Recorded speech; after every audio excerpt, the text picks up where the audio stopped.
Hi friends, welcome to RR physical education. ఈ ఛానల్ను కొత్తగా స్టార్ట్ చేయడం జరిగింది సార్. ఎస్ఏపిఈకి సంబంధించి ఇప్పుడున్నటువంటి సిలబస్ పైన కొన్ని క్వశ్చన్స్ తయారు చేసి వాటిని వివరించడం జరిగింది. ఓకేనా ఫ్రెండ్స్, ఈ వీడియో నచ్చినట్లయితే లైక్ చేయండి, అలానే కామెంట్ చేయండి, మన ఛానల్ను వెంటనే సబ్స్క్రైబ్ చేయండి. క్వశ్చన్లోకి వెళ్తే ఫ్రెండ్స్,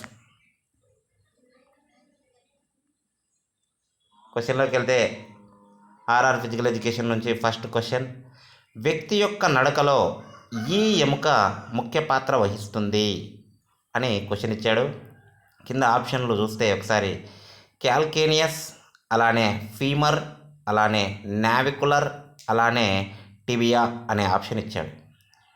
మరి ఇందులో వ్యక్తి నడకలో ప్రభావం చూపేది ఏది అని అంటే మెడిమలో ఉంటుంది.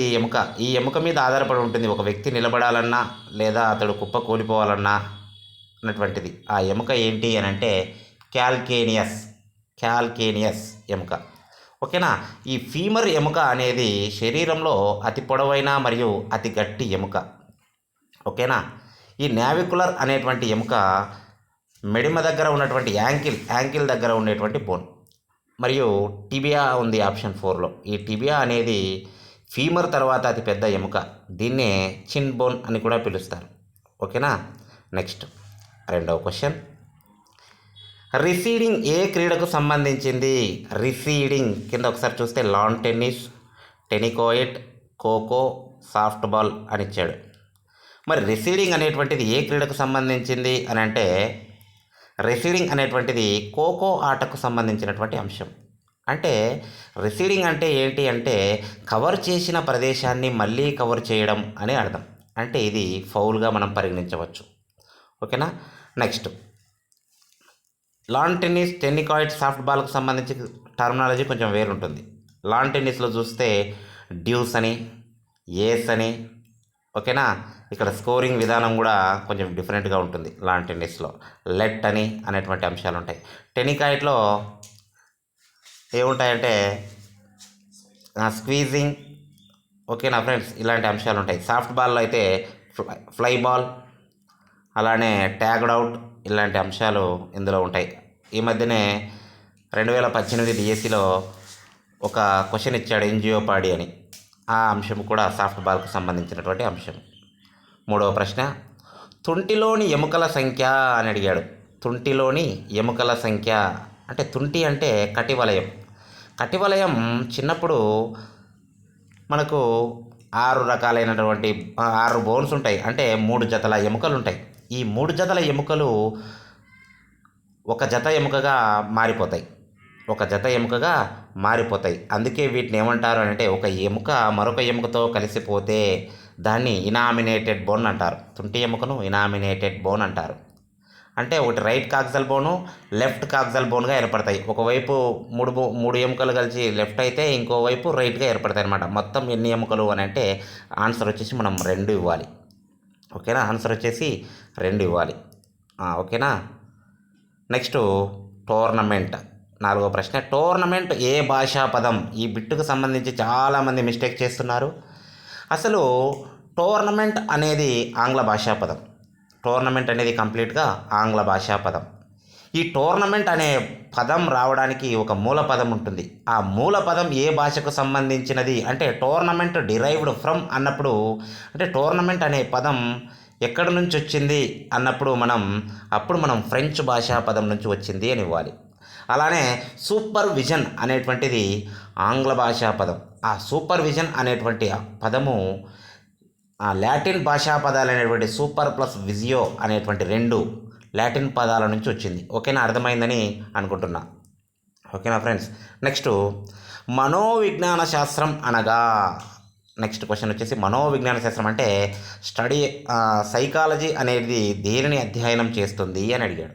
అంటే ఆప్షన్ కింద ఆత్మను అధ్యయనం చేయడం, మనసును అధ్యయనం చేయడం, ప్రవర్తనను అధ్యయనం చేయడం, మానవ వ్యక్తిత్వాన్ని అధ్యయనం చేయడం అని ఇచ్చాడు.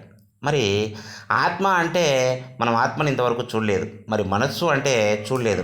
మరి ప్రవర్తనను గురించి అధ్యయనం చేయడం అని మనం చెప్పవచ్చు. ఎందుకంటే ఆత్మ అనేటువంటిది కొందరు ఆథర్లు చెప్పారు, మనసు గురించి చెప్పారు. కానీ కరెక్ట్ సెంటెన్సెస్ వచ్చేసి ప్రవర్తనను అధ్యయనం చేసే శాస్త్రాన్ని మనోవిజ్ఞాన శాస్త్రం అంటారు.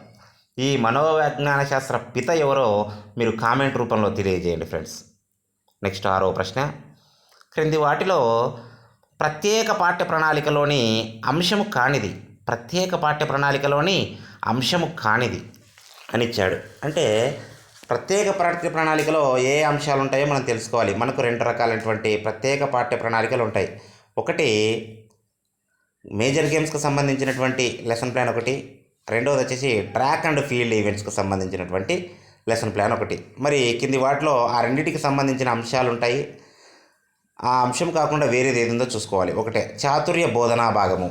మనం మేజర్ గేమ్స్లో అయినా ట్రాక్ అండ్ ఫీల్డ్లో అయినా టెక్నిక్ను కానీ లేదా స్కిల్ను కానీ బోధించడానికి ఒకటి అవసరం. ఓకే. రెండోది చాతుర్య ఆచరణా భాగము. చాతుర్య ఆచరణా భాగం అంటే మనం బోధించిన దాన్ని ప్రాక్టీస్ చేయడం, ఇది కూడా ఉంటుంది.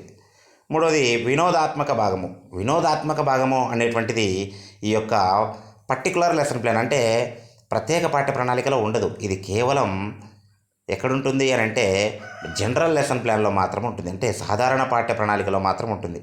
నెక్స్ట్ సమూహాల పోటీ భాగము. ఇది ట్రాక్ అండ్ ఫీల్డ్కి సంబంధించినటువంటి లెసన్ ప్లాన్లో భాగము.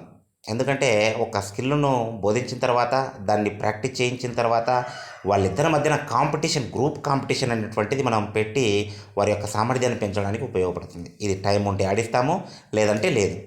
కాబట్టి ఆన్సర్ వచ్చేసి సి, వినోదాత్మక భాగం. ఓకేనా. నెక్స్ట్ 7వ ప్రశ్న. ప్రాచీన కాలంలో పైడోనమస్ బోధించే అంశం ఏంటి అని అంటారు. మనం ఇది కళ్ళు మూసుకొని బిట్టు పెట్టేయాలి.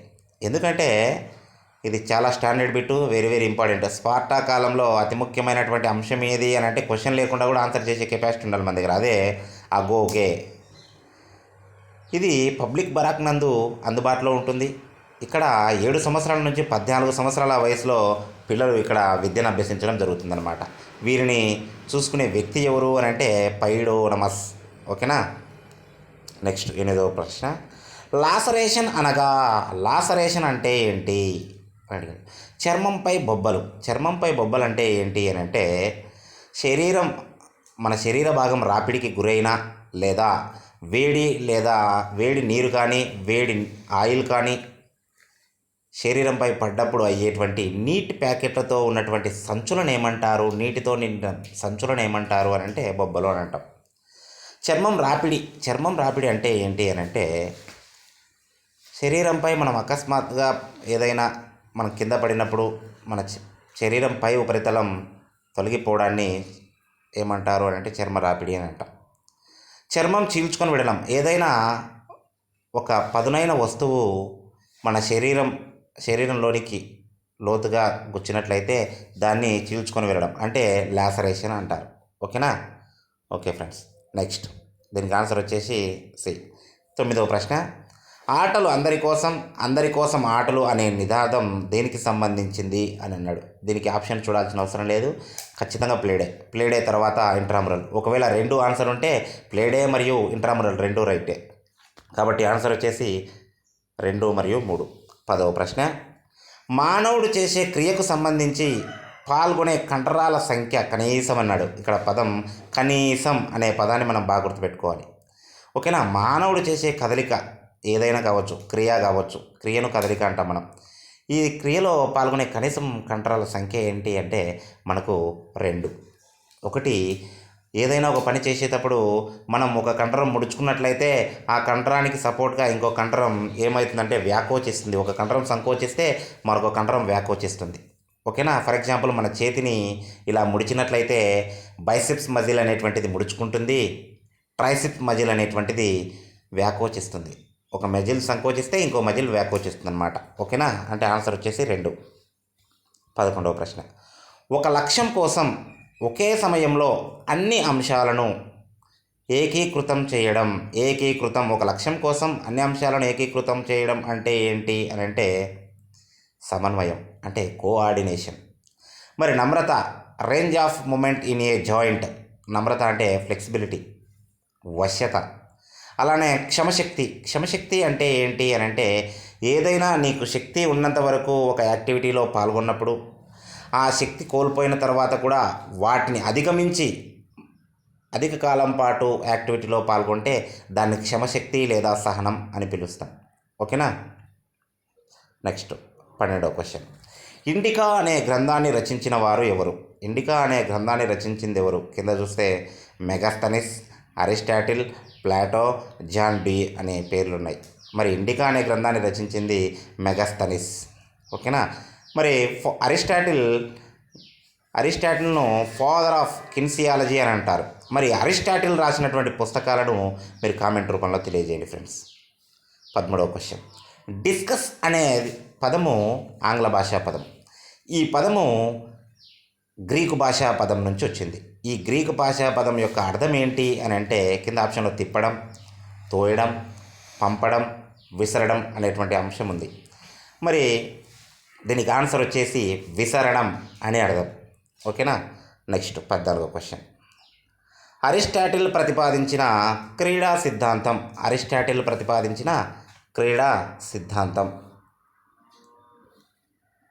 ఏంటి అని అంటే కింద చూస్తే ఒకసారి పునశ్చరణ సిద్ధాంతం, క్యాథర్స్టిక్స్ సిద్ధాంతం, ముందస్తు సిద్ధాంతం, క్రీడా వినోద సిద్ధాంతం. ఓకేనా. మరి అరిస్టాటిల్ ప్రతిపాదించినటువంటి సిద్ధాంతం అంటే క్రీడా సిద్ధాంతం ఏంటి అని అంటే క్యాథర్సిస్ అనేటువంటి సిద్ధాంతం. అంటే ఆప్షన్ వచ్చేసి బి.